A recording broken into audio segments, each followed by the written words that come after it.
한 그루 나무만한 건축이 없다 하고들 한다는데 하물며 이런 정원을 품고 산다는 건 어떤 느낌일까요? 죽설원이란 이름을 따로 갖고 있는 이 집에 닿으려면 기와 담과 나무 울타리로 이루어진 오솔길을 지나야 합니다.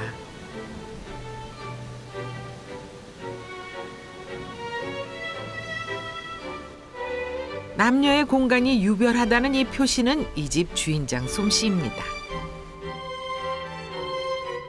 네, 그렇습니다. 이 집 주인은 화가입니다. 30년 넘게 일궈온 집에서 그림을 그립니다. 소재는 노상 자연입니다. 한결같습니다.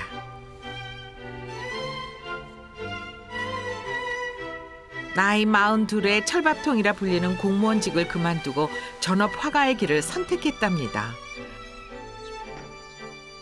왜 그랬냐고요? 먹고는 살만하냐고요? 그의 이야기를 들어보시죠.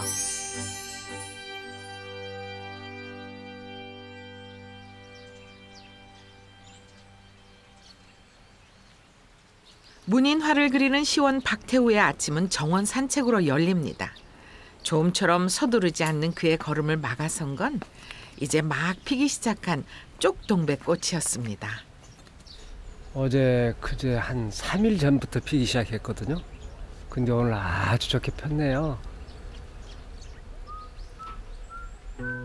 30년 전 손수 심었던 키 작은 묘목은 한 해도 빠짐없이 봄마다 꽃을 내밀어 보이며 그와 함께 성장했습니다. 달걀 쪼개는 것 같죠, 얼핏? 이쁘죠? 나무와 사람은 서로의 호흡을 나누는 사이라고 했던가요? 박태우 화백의 집은 10,000제곱미터 규모의 이 정원 가운데 자리 잡고 있습니다.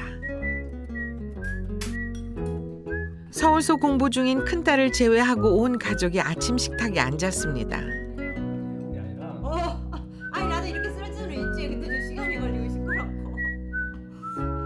가업을 이어가고자 하는 가장의 바람 때문인지 작은 딸은 아버지의 뒤를 이어 화가의 길을 걷고 있습니다.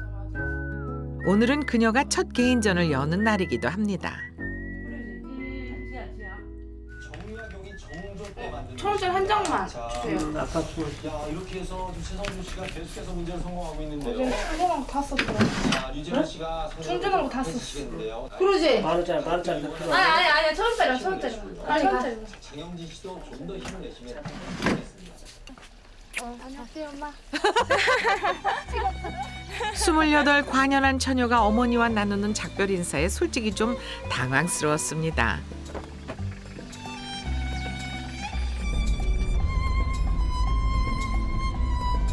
집에서 차로 10분 거리에 있는 버스 정류장에 다다르자 자, 갔다 와. 알겠습니다. 아버지와도 스스럼이 없습니다. 조금은 특별한 가족입니다.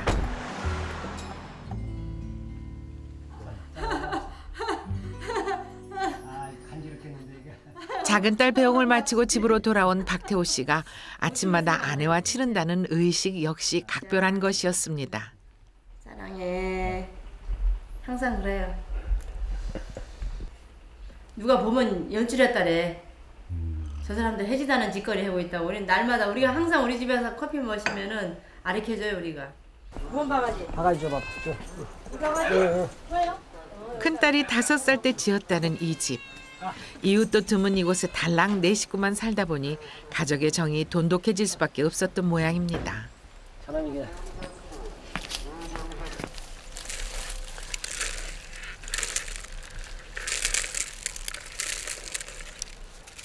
매일 아침 운동 삼아 정원에 나온다는 태우 씨. 오늘은 꽃씨를 받고 있습니다. 이게 지금 자주개불 정원인데 이게 봄에 꽃이 아주 이쁘게 피잖아요. 그러니까 이걸 지금 이쪽에서 군집에서 피고 있는데 여기서 다른 데까지 얘를 싹 뿌려놓으려고. 이게 지금 그 꽃이잖아요. 이게 다 떨어진. 이게 많이 피면 굉장히 이쁘다고요. 지금 이제 저가기 때문에 저 작은데. 예. 이른 봄의 전령인 자주개불 주머니꽃이 정원 한쪽에서만 피고 지는 게 안타까워 자리를 옮겨주는 중이랍니다.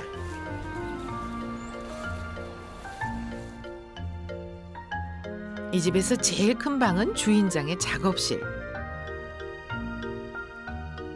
완성을 앞둔 이 그림은 결혼 축의금 대신 전달할 박화백의 선물입니다.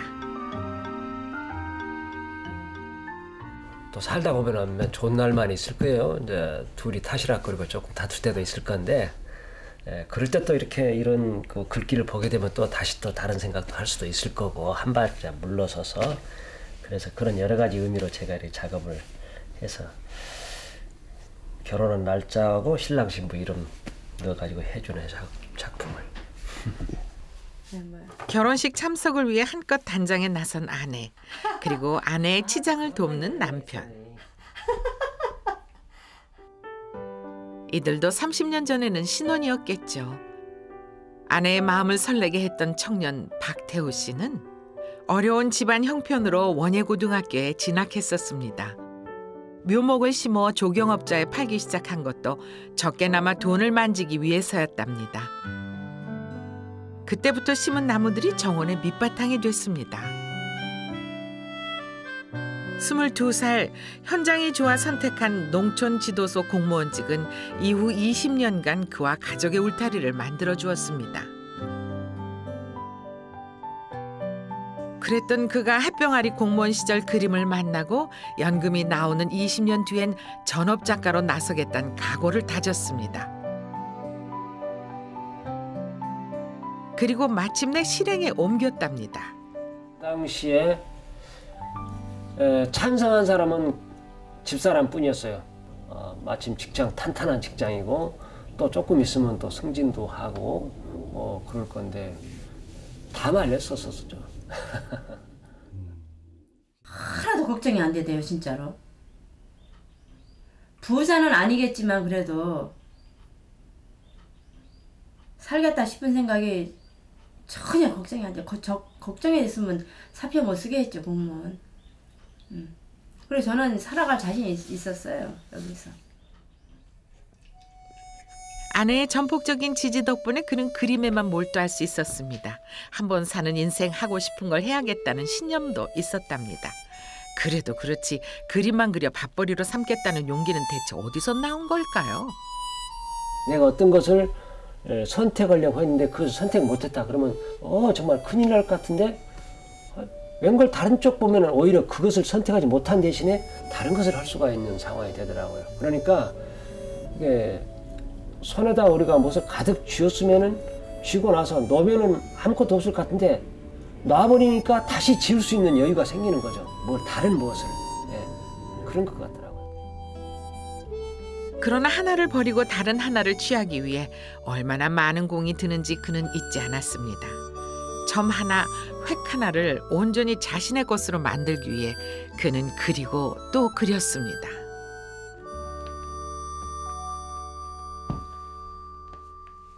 그 당시에 제가 하루 저녁에 공부를 하면은 화선지 베린 거 있잖아요. 그걸로 밥을 해 먹을 수 있는 분량이라고 할까? 엄청나게 저녁에 많이 했었었죠. 그 당시에는 제가 치열하게 했었던 게 뭐냐면은 나한테 시간이 없었잖아요. 낮에는 근무해야 되고 오로지 퇴근하고 나서 밥 먹고 내 방에 들어갔을 때만이 이제 내가 작업을 할 수 있는 시간이에요. 그러면 그 시간이 몇 시간 안 되거든요. 서너 시간. 그래서 거의 우리는 잠을 12시 전에 자본 일이 없습니다. 잠 좀 일찍 잤으면 했었죠. 네.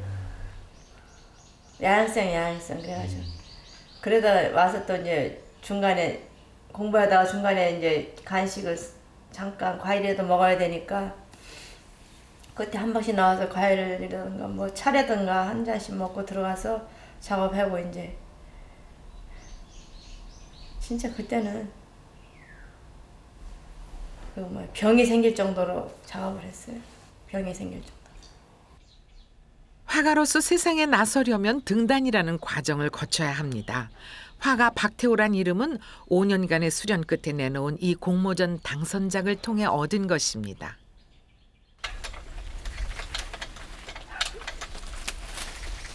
화가로 이름을 얻었다 해도 작품만 팔아 생계를 이을 수 있는 것은 아닙니다. 박태우 씨가 등단 이후에도 10여 년 이상 공무원 생활을 계속한 이유입니다. 지금도 연금이 나오긴 하지만 공과금을 메우는 정도지 살림살이에 크게 보탬이 되진 않는답니다. 폐교에서 얻은 자재로 이 집을 지은 것도 쪼들림 끝에 얻은 선택이었다니까요. 집이 오래돼가지고 이게 지금 보수를 해야 되는데 보수를 안 해주니까 집이 제가 지금 집 지은 지 25년 됐거든요. 그때 그냥 대충대충 지었던 게 지금 오래되니까 이번에 비가 오니까 비가 그냥 안방으로 몽창 새버렸어. 아, 그리로 비가 들이쳤나요? 네. 이 기아 이쪽을 통째로 갈아야 될 것 같은데 다 썩어버렸잖아요 지금 얘가요. 이쪽이. 이것을 올라와서 보니까 내가 손볼상이 아니에요 지금. 이걸 큰돈 한 번 쥐어준 적 없는 남편. 아내에겐 늘 빚진 심정이랍니다. 이제 집사람이 좀 불편했을 거예요. 그러잖아요. 그 작은 돈으로 쪼개서 생활을 꾸려나가야 했을 거니까 물론 저한테 표현은 안 했겠지만은 힘들었을 거예요. 그런데 저는 그냥 사실 제 생각은 오로지 그런 쪽보다는 내가 어떤 그림을 그려야 돼, 열심히 그려야 되고 또는 정원을 예쁘게 좀 만들어야 되고 그러니까 주변에 좀 땅이 나면은 나는 그냥 농협에 빚내서 그냥 확 저지르는 거죠. 집사람은 전혀 계산이 안 되잖아요. 막상 생활을 하려니까. 그러니까 거기에서 이제 아마도 집사람하고 저랑 의견 차이가 좀 있었을 건데 그러더라도 사실 제가 그냥 저 혼자 코 씩씩 불고 그냥 했었던 거죠. 내가 쓰고 싶은 것을 조금 마음대로 좀 못 써서 그러지 뭐 크게 걱정되는 거 없고 또 저질러 놓고 나면은 항상 마무리가 잘 되더라고요. 그 신기할 정도로. 그래요. 그래서 이렇게 지금 다 그게 진행형이지만은 딸들 대학 교육에 빚내서 땅 사는 남편 뒷수습까지. 아내의 요술은 전적으로 그녀의 헌신에서 비롯된 것임을 남편은 잘 알고 있습니다. 우리 신랑이 이제 마누라 골병 든다고 일을 안 시켜요. 잘 자기가 다 하고. 그러니까 이제 마누라는 살이 찌고. 젊어서 너무 많이 했다고. 우리 시어머니 모시고 살면서 많이 했다고. 그거 보상해 주느라고 많이 안 시켜요. 만 제곱미터 마당을 가진 안주인이 왜 일이 없겠습니까마는 남편 덕에 편하다니 참 천생연분입니다. 철저하게 딱 한 번 나 혼자 나 뭘 하겠다라고 그랬었는데 지금 이제 나이 탓이죠. 쭉 돌아보니까 집사람이 나한테 올인 안 하고 집사람이 자기 일을 뭐 했어도 충분히 나름대로의 가를 이루었을 수가 있겠다 하는 아쉬움이 있어서 지금 딱 그 점이 미안해요. 고무신 바람으로 박화백이 서울 나들이에 나섰습니다. 화랑의 초대를 받아서인데 지방에 거주하는 작가에겐 귀한 기회랍니다. 여러 가지 똑같은 여건이 들더라도 아무래도 시골 쪽이기 때문에 좀 불리한 여건들이 아주 많죠. 제가 어떤 분한테 이런 얘기를 들었어요. 무슨 얘기냐면은 놔둬라. 서울에 그 뻑적거리고 그 공해 심한 데서 사는데 그런 프리미엄이라도 있어야 되는 것 아니냐. 중앙과 지방의 편차에도 불구하고 그가 서울의 번잡함을 견뎌내기는 어려워 보입니다. 여가 지금 보이는 곳이 지금 2번 출구 쪽 1번이나 8번 그래서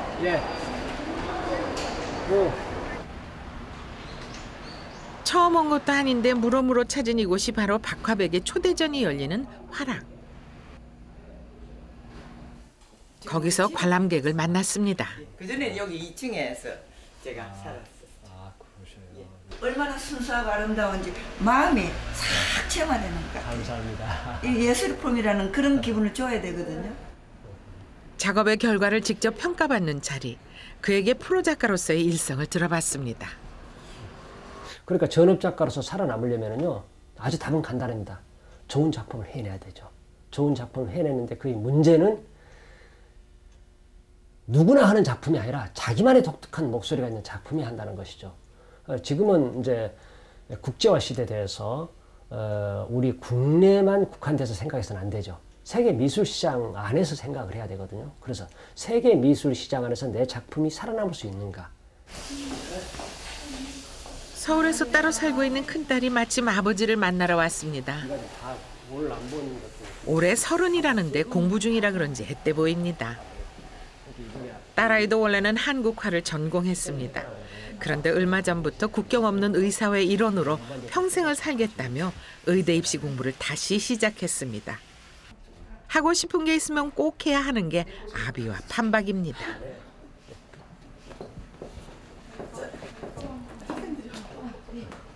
아빠를 기억하는 좋았던 모습은 어떤 모습이세요?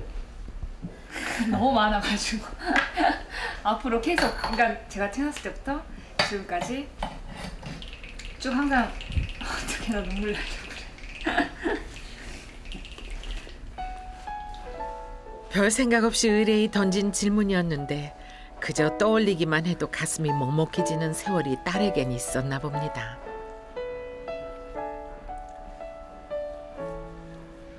아빠 저희 아버지랑 저희 어머니가 저기 시골에서 정말 이렇게 정원 생활을 하시면서 이렇게 항상 정직하고 맑게 사시는 모습을 항상 보여주셨어요. 이렇게. 정직하고 맑아서 딸아이의 롤모델이 되었다는 부모가 사는 집. 여기는 죽설원입니다.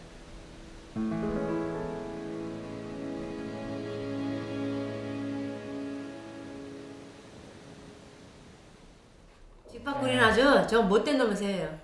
그래. 당신이 좋아하는 거 다 찍어 먹어. 자기 위주로 자기. 왜 안 좋으세요, 집밥거리는? 모든 과일 다 입을 대요. 다 찍어놔요, 다. 다 찍어놔죠. 저놈이? 네. 복숭아 다 찍어놓지. 사과 다 찍어놓지. 자두 다 찍어놓지. 창밖 정원을 한껏 집안으로 끌어들여 자연과 아웅다웅 살아가는 부부. 이세요? 밑도 끝도 없는 남편의 나무 사랑은 아내까지 전염시켜 놓았습니다. 이는 나무 심는 욕심이야 오로지. 해마다 나무를 심으니까 뭔 나무를 심을까 하고. 그것도 이제 막말로 그 조경업자들 심는 그런 나무가 아니에요. 조경업자들이 우리 보통 사람들이 뭐 저게 뭐 나무인데? 할 정도로 그런 나무들만 심어. 얼마 전에 누가 와서 좋은 나무는 없구만요 그러더라고. 그게 뭐냐면 돈 나가는 값되는 나무는 없다 그 말이에요. 그래서 값되는 나무, 저 좋은 나무가 뭐예요? 나무도 좋은 나무가 있어요? 내가 그래 웃으면서 그랬더니 올해도 속상해서 아주 엄청 투자를 하니까 나무에다. 나무 이렇게 우리가 나무를 또 이렇게 이가 그냥 많이 심어 놓으니까는 또 이렇게 한 7, 8년에 10수년, 한 10년에 한 번씩 이렇게 옮기는 작업하잖아요. 그걸 해마다 하는 거야, 해마다. 그래서 이제 이가 삽으로 옮길 수 있는 건 다 해요. 일을 참 요령 있게 잘해. 기술적으로 하는 걸 알아요. 그래서 그걸 다 기계로 해야 될 나무 옮기는 것을 손으로 다 하는 거예요, 직접. 삼성물을 먹었는가? 그런 거 뭐 아주 불이 번쩍번쩍 나요, 아주 눈에서. 그 나무 다루는 거 보면은. 그 에너지가 어디서 나는지 몰라, 아주. 자연과 유리대 인간만 유아독존할 수 없음을 부부는 정원을 가꾸며 매일 배워갑니다. 옛 소년들이 풍광 좋은 자연 속으로 들어가 집을 짓고 대문밖 자연을 자신의 정원으로 삼았다면 이들 부부는 집을 중심으로 나무 한 그루, 풀 한 포기를 인위적으로 심되 최대한 자연의 모습을 간직하고자 애썼습니다. 그래서일까요? 원래부터 그랬던 듯 이 집 정원은 사람의 마음을 편하게 해주는 그 무언가가 있습니다. 집과 자연이 어떻게 서로의 모자라는 부분을 채워가는지 박태호 씨는 일생을 통해 몸소 보여왔습니다.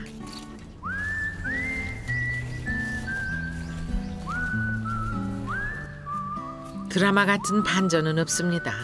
그저 순간에 충실하다 보니 지금의 내가 돼 있더라고 그는 고백합니다.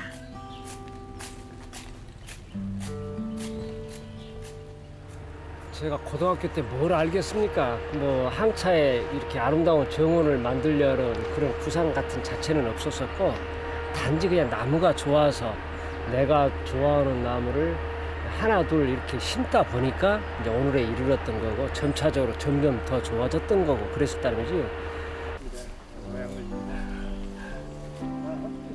화려하지도 않고 아내 말 맞다나 값비싼 나무가 즐비한 것도 아닌데 죽설원을 보기 위해 직접 찾아오는 손님이 매일입니다.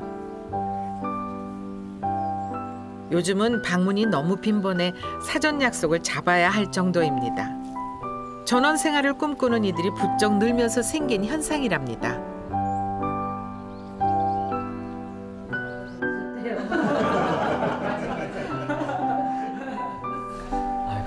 그중에는 이 집 주인의 정원 철학을 한눈에 간파하는 이들도 있습니다.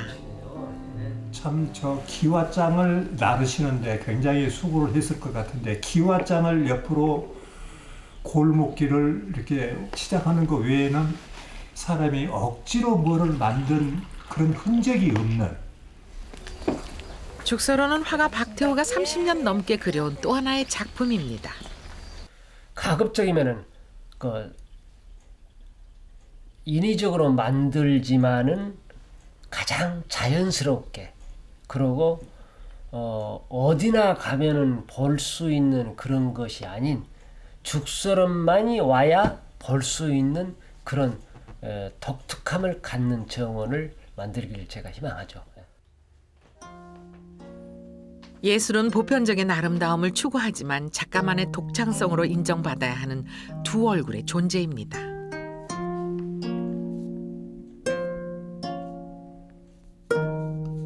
그의 작품 세계가 남다르다면 세상에 하나뿐인 정원, 죽설원을 갖고 있기 때문일 겁니다.